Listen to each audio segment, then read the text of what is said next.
Dans cette vidéo, nous allons vous montrer la procédure de dépannage lorsque vous rencontrerez le code défaut OE. Le code défaut OE est un problème de vidange. Soit vous avez un problème au niveau de la pompe de vidange, donc soit elle est bloquée, soit elle est HS. Donc il faudra la contrôler. Avant de tout démonter, on va vérifier au niveau de l'hélice de la pompe de vidange s'il n'y a pas un corps étranger qui gêne son bon fonctionnement. Donc je vais vous montrer comment vider l'eau résiduelle et accéder à l'hélice de la pompe de vidange. Pour vider l'eau résiduelle, ouvrez la trappe qui est ici. Vous aurez un petit tuyau accessible ici pour enlever l'eau résiduelle qui reste dans la cuve et dans la durée de cuve pompe.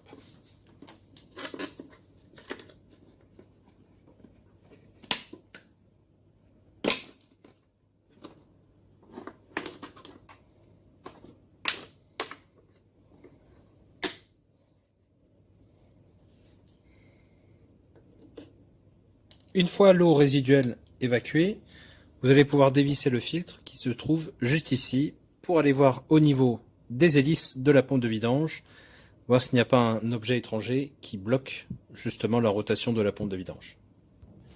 Donc enlevez le filtre de la pompe de vidange.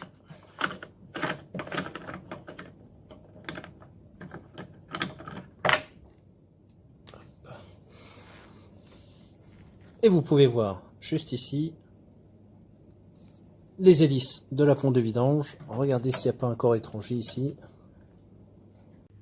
Si malgré vos vérifications au niveau de la pompe de vidange, qui est ici, que l'hélice tourne bien, qu'il n'y ait pas de corps étranger qui gêne au niveau des hélices ou dans le filtre, vous avez peut-être un corps étranger dans la durite de cuve pompe. Donc, on va aller regarder si on a quelque chose à l'intérieur. Donc vous allez regarder dans la durée de cuve pompe, qui est ici, si vous n'avez pas un corps étranger qui s'y est glissé. Ça peut être une chaussette, ça peut être un collant, ça peut être n'importe quoi.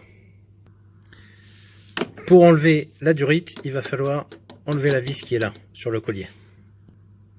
Donc une fois que vous avez dévissé assez le collier, vous pouvez l'enlever et vous allez pouvoir enlever la durite de cuve pompe. Hop. Comme ça. Et si vous n'arrivez pas trop à manipuler la durite de cuve pompe, vous avez le collier de la chambre de compression qui est là, que vous pouvez enlever pour vous libérer un petit peu d'espace. Mais néanmoins, juste comme ça, vous pouvez regarder, vous glissez la main là dans la durite pour voir s'il n'y a pas un corps étranger. Si vous avez un doute sur la pompe de vidange, vous pouvez toujours la démonter et la contrôler ohmiquement. Donc vous aurez donc trois enroulements à contrôler ici. Donc le premier, le deuxième, le troisième. Donc, quand vous allez prendre votre valeur, il va falloir que vous trouviez 3 fois les mêmes valeurs au niveau des enroulements. Donc première valeur entre 1 et 2, qui doit être pareille que celle entre 1 et 3 et entre 2 et 3. Donc vous placez votre multimètre sur ohmmètre.